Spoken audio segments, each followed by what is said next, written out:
Hi, I'm going to record a written piece called Connah's Quay by Wyn Jones. It was written in January 2018. The small town of Connah's Quay, where I was born, lies on the bank of the River Dee in North Wales. The Dee has been a major navigable river since Roman times, but silting sand was slowly closing it down. In the school holidays of 1953, my friend Jeff and I roamed the decaying dock area, and one day we tried fishing for eels off the old quay. Across the river sprawled the large black and smoky sheds of the John Summers steelworks, where most of the local population were employed.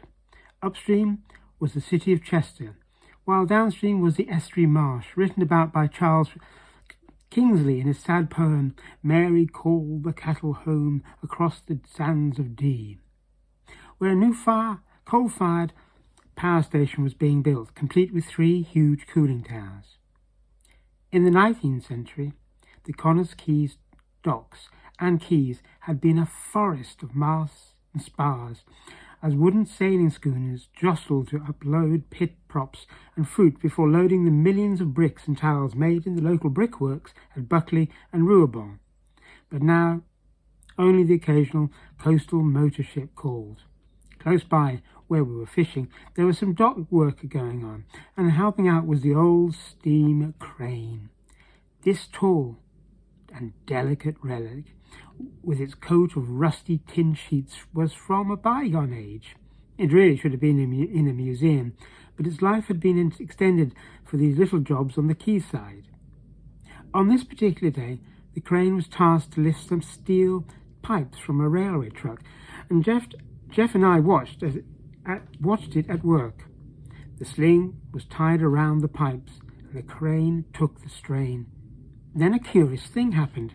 Instead of the pipes being lifted up, the crane jib bowed down and kissed the pipes, causing the back wheels to lift off the rails. The load was far too heavy for the crane, and a split-second decision was required to save the situation. But before it could be made, fate took a hand, and the sling broke. The crane released its loads, swung backwards.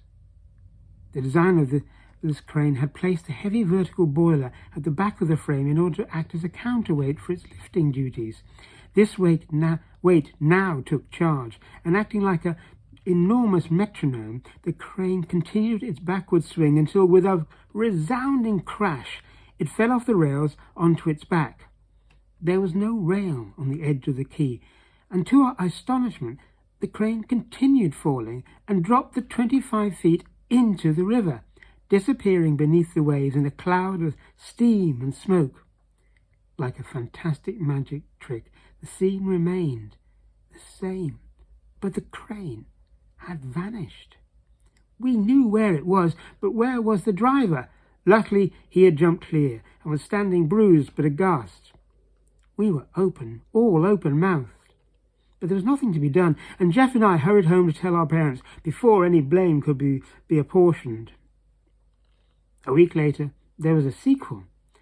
A tug came round from the Liverpool docks, towing a diving barge, complete with a large air pump and a diver. We watched, fascinating, as he was dressed. Over his ordinary clothes, he put on 2 pairs of cream woolen combinations. The stiff canvas suit was next, and clamped at the neck by a brass neck ring. Heavy lead boots roped to his feet, and lead weights fastened to his chest and back. A tireless assistant began turning the large wheeled manual air pump.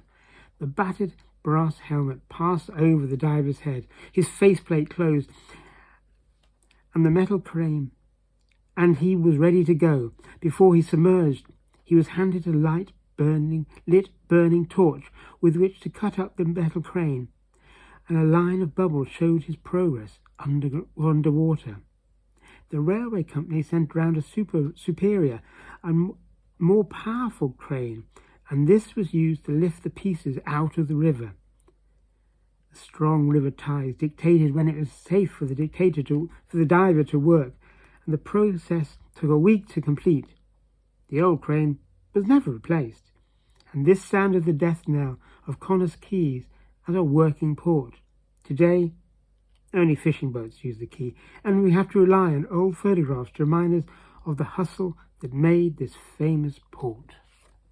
The end.